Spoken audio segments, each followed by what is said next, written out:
Halo anak-anak, Assalamualaikum warahmatullahi wabarakatuh. Gimana kabarnya hari ini?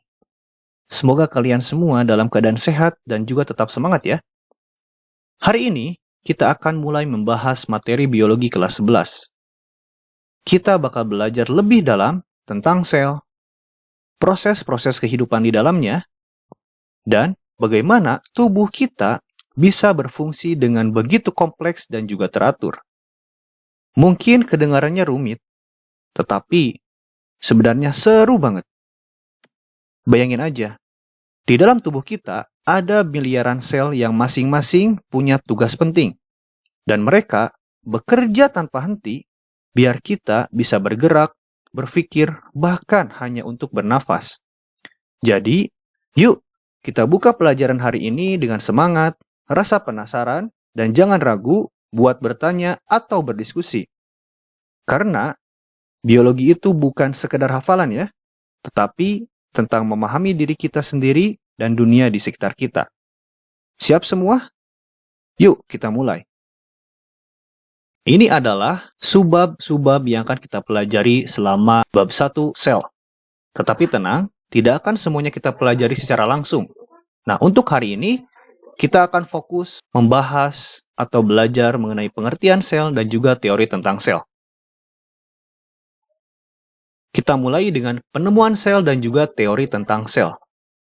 Sel pertama kali ditemukan oleh ilmuwan Inggris yang bernama Robert Hooke pada tahun 1665. Beliau mengamati sel dalam mikroskop sederhana, ya, berupa sel gabus dari dinding sel yang sudah mati. Nah, ini adalah sel gabus yang diamati oleh Robert Hooke di tahun 1665, dan pada pengamatannya nampak ruang kecil yang kosong, sehingga beliau menamakannya dengan sel.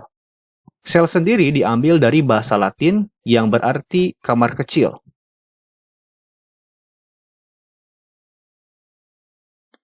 Di tahun 1674, penemuan sel mulai berkembang ketika Anthony van Leeuwenhoek, seorang peneliti dari Belanda, menjadi orang pertama yang mengamati sel hidup menggunakan mikroskop. Sel yang diamati oleh beliau berasal dari alga atau ganggang yang bernama Spirogyra sp. Nah, ini adalah gambarnya. Spirogyra ini ketika diamati ternyata memiliki 3 komponen penting, yaitu adalah nukleus atau inti sel, ada septa atau sekat, lalu ada spiral kloroplas, ya. Jadi kloroplasnya itu berbentuk spiral, makanya disebut sebagai spirogyra. Selain dari Robert Hooke dan juga Anthony van Leeuwenhoek, ada beberapa ilmuwan yang juga mengemukakan teori sel. Yang pertama ada Jean-Baptiste de Lamarck pada tahun 1809 yang menyatakan bahwa setiap badan hidup merupakan kumpulan dari sel-sel. Lalu ada Ludwig Treviranus dan juga Johann Jakob Paul Moldenhauer yang menyatakan bahwa individu merupakan kesatuan dari sel-sel. Lalu ada Theodor Dutroux yang menyatakan bahwa sel merupakan elemen fundamental dari organisme. Lalu yang keempat ada Theodor Schwann dan juga Matthias Sleiden. Sel merupakan unit dasar kehidupan dan setiap makhluk hidup tersusun atas sel.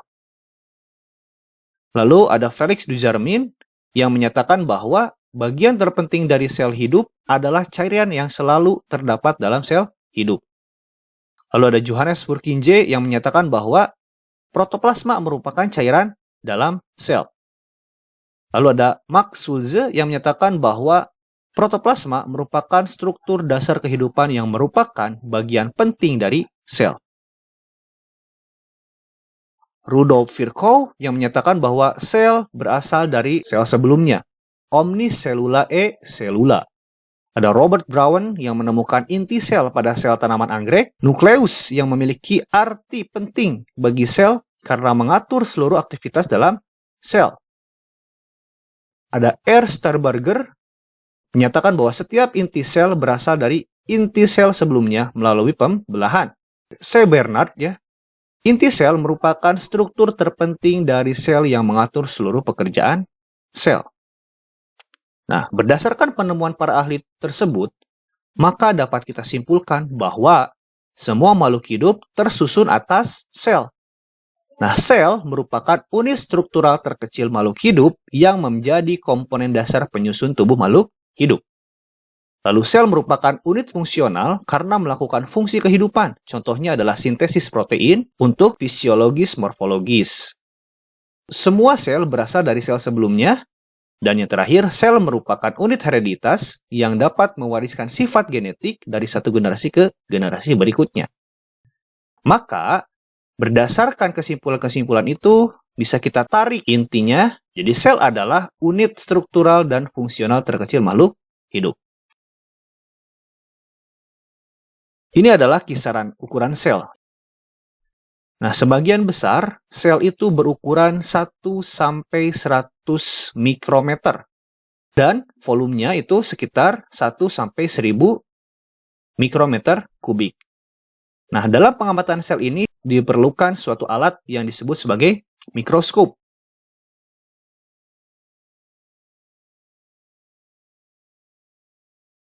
Mikroskop di dalam ilmu biologi itu terdapat dua.